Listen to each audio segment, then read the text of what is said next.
Hello again. How good are you at trivia?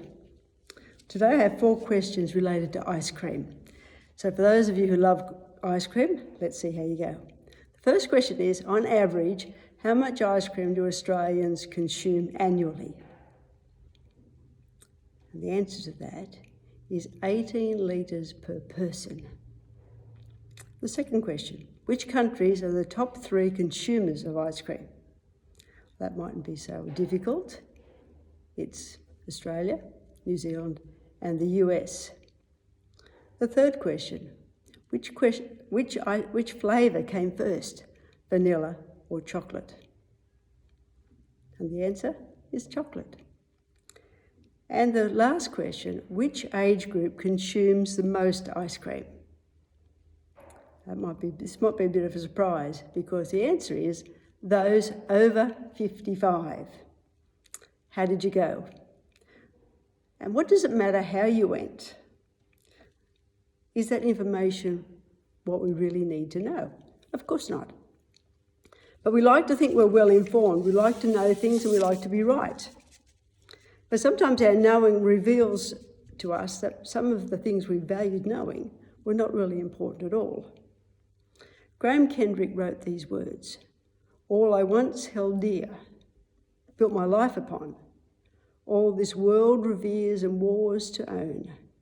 All I once thought gain, I have counted loss, spent and worthless now, compared to this, which is knowing you, Jesus, knowing you.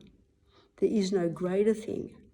You're my all, you're the best. You're my joy and righteousness, and I love you, Lord."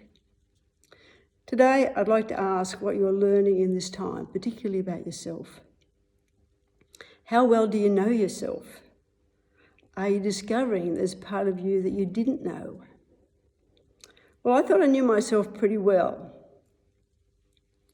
Up to a week ago, the person that I knew was me was the me that I thought I was. But in the last week, a different me has escaped from behind that image.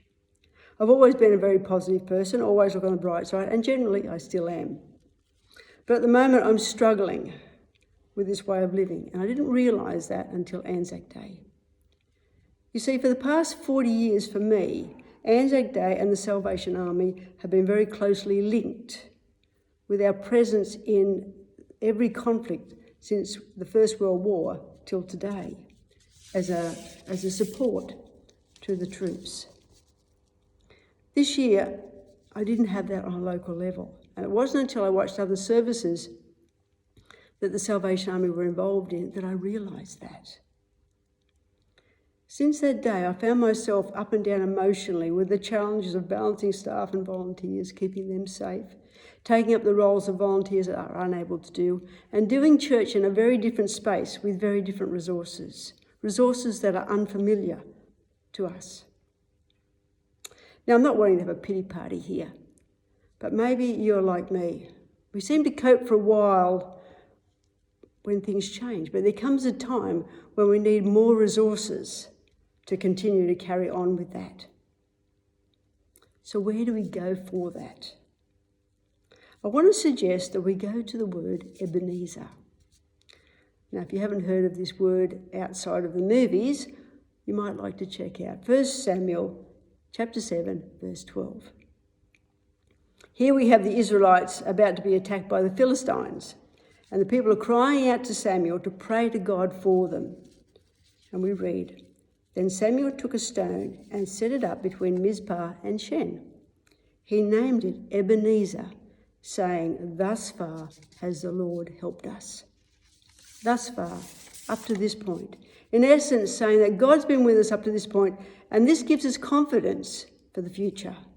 God hasn't brought us to this day to abandon us. He's faithful, and if we continue to look to him for our resources, he will continue to provide, regardless of what that space looks like. Although this word Ebenezer has been part of my thinking for many years, and it's been enough to get me through any other space or every other space, it naturally fitted into those spaces. But I now find I have to enlarge it to encompass a different space. and we need to know is that God knows what this is all about. God knows what I am all about.